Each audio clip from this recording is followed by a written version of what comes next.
Hello बच्चों, यहाँ प्रश्न सिद्ध कीजिए कि समबाहु त्रिभुज की माध्यिका संगत भुजा के लंबवत होती है। तो चलिए इस प्रश्न को हल करते हैं। सबसे पहले अगर मैं इस प्रश्न का मुख्य अवधारणा लिखूं, मुख्य अवधारणा, तो मुख्य अवधारणा में ना मैं एक्स वाई तल पे एक त्रिभुज बना लूंगी। इस तरीके से मैं एक त्रिभुज बनाऊंगी ए बी सी। यहाँ से लिख देंगे ये वाई अक्ष है और ये मान लेंगे ये एक्स अक्ष है, ए बी सी। अब ये समबाहु त्रिभुज बोला है ना हमें, तो इसकी तीनों जो कोण होगी 60 होगी। इनकी अगर मैं माध्यिका को मिलाऊं तो ये क्या हो जाएगी, ए ओ बिंदु मान लीजिए, तो ए ओ उसकी माध्यिका हो जाएगी बीसी पे।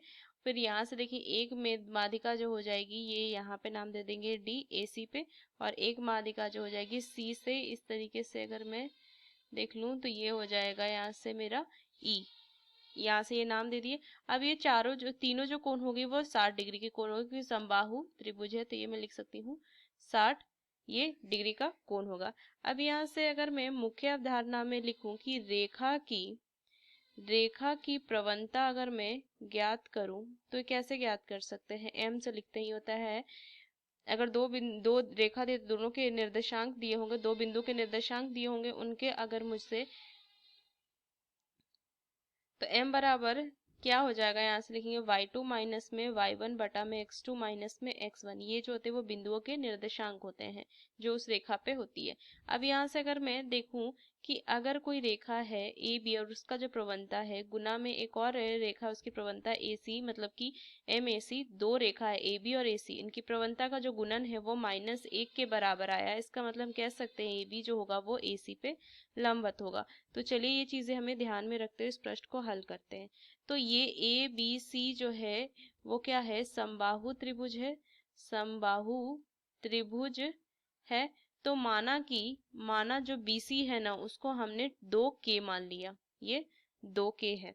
तो यहाँ से अगर हम लिखेंगे, और हमें पता है कि समबाहु त्रिभुज की माध्यिका, समबाहु त्रिभुज की माध्यिका भुजा को बराबर भाग में बांटती है, बराबर भाग में बांटती है। तो यहाँ से क्या लिख सकते हैं, बीओ जो हैगा वो ओबी के बराबर होगा, एडी हो जाए वो सीडी के बराबर होगा, और एई जो होगा वो बीई के बराबर होगा। ये हम कह सकते हैं कि माना बी के जो निर्देशांक है -k,0 और सी के जो निर्देशांक है वो k,0, ये मैं मान लेती हूँ। तो चलिए इस प्रश्न को अब हल करते हैं। तो अगर मैं ए ओ सी में चलूंगी, त्रिभुज ए ओ सी में, तो tan 60 डिग्री, tan थीटा बराबर क्या होता है, लंब बटा आधार, तो लिख सकते हैं ओ ए बटा में ओ सी। तो कितना हो जाएगा, ओ ए बटा में ये k आ जाएगा, ओ सी अगर मैं देखूं ओ सी, तो कि ये क्या है पूरा 2K है, तो ये k हो जाएगा। यहाँ से ये लिखेंगे, ये लिख सकती हूँ। तो tan 60 का मान कितना होता है, वर्गमूल 3 बराबर ओ ए बटा में k। तो ओ ए बराबर में वर्गमूल 3K ये लिख सकती हूँ। तो a के जो निर्देशांक हो जाएंगे वो 0, वर्गमूल 3K आ जाएंगे, ये लिख सकती हूँ। अब यहाँ से अगर मैं देखूँ AC जो है वो क्या हो जाए, D जो है D AC का मध्य बिंदु है, ये हमने। अब देखिए यहाँ से लिखेंगे D जो है वो AC का मध्य बिंदु है, क्योंकि समबाहु त्रिभुज की माध्यिका है ना। तो जो D के जो निर्देशांक हो जाएंगे वो क्या हो जाएंगे, K बटा 2, में वर्गमूल 3K बटा 2, क्योंकि यहाँ से मैं क्या करूंगी, ये हो जाएगा C के निर्देशांक हमने मान लिए थे क्या, K,0, और ये हमने मान लिए थे -K,0, और A के निर्देशांक हमारे क्या आएंगे 0, वर्गमूल 3K। तो यहाँ से क्या लिखेंगे, x1 जोड़ x2 बटा 2, और यहाँ से y1 जोड़ y2 बटा 2। तो ये हम ज्ञात कर सकते हैं D के निर्देशांक। उसी तरीके से क्या लिखेंगे कि E जो है वो AB का मध्य बिंदु है, AB का मध्य बिंदु है। तो E के जो निर्देशांक हो जाएंगे वो आ जाएंगे -K बटा 2, में वर्गमूल 3K बटा 2। E के निर्देशांक अगर मैं देखूं तो यहाँ से क्या लिखेंगे AC, तो यहाँ से लिखेंगे 0 और -K बटा 2 वर्गमूल 3K जोड़ में 0 बटा 2, ये मैं लिख सकती हूँ।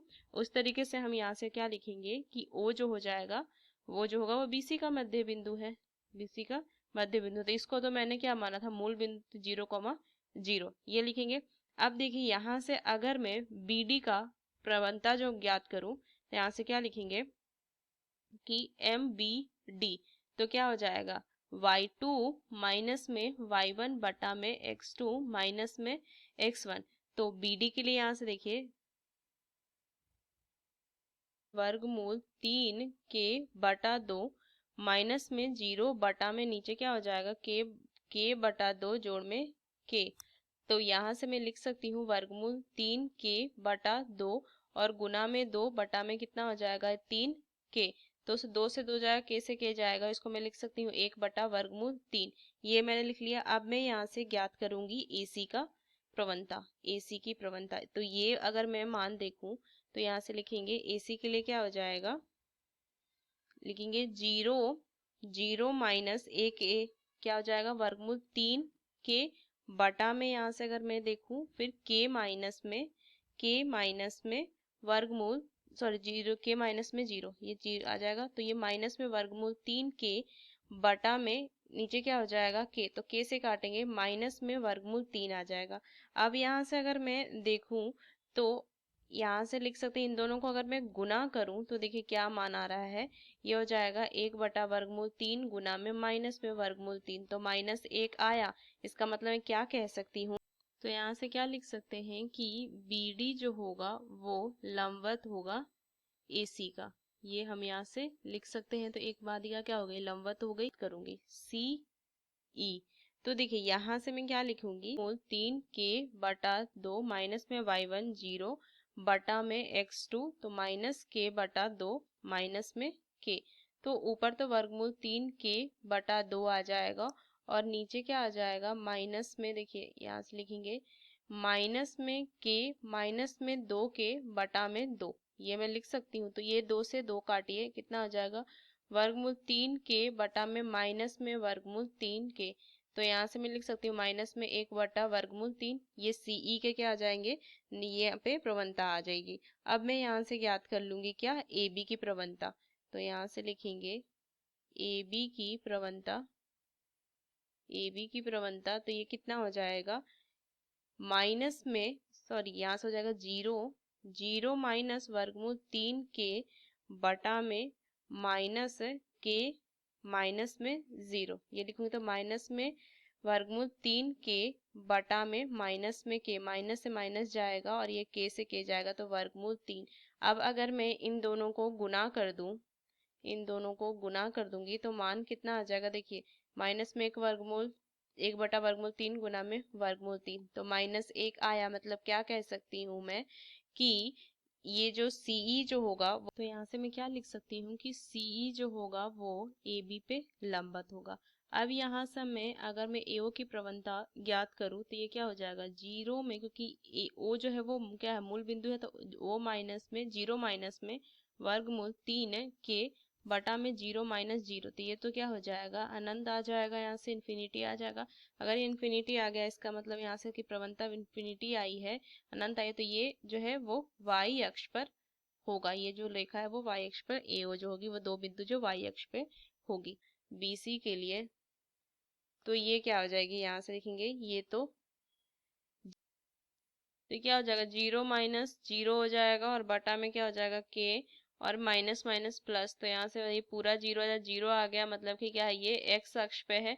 तो यहाँ से देखिए क्या कह सकते हैं, ये मेरा मान कि AO जो है वो y अक्ष पे है, BC x अक्ष पे, तो मैं कह सकती हूँ कि AO जो होगा वो BC के लंबवत होगा। तो यहाँ से हमने तीनों जो बाधिका थी उसको यहाँ से क्या किया, सिद्ध किया कि वो लंबवत होगी। तो यहाँ से लिखेंगे इस मुख्य अवधारणा का इस्तेमाल करके हमने इस प्रश्न को हल किया। आशा करते हैं प्रश्न आपको समझ में आए। धन्यवाद।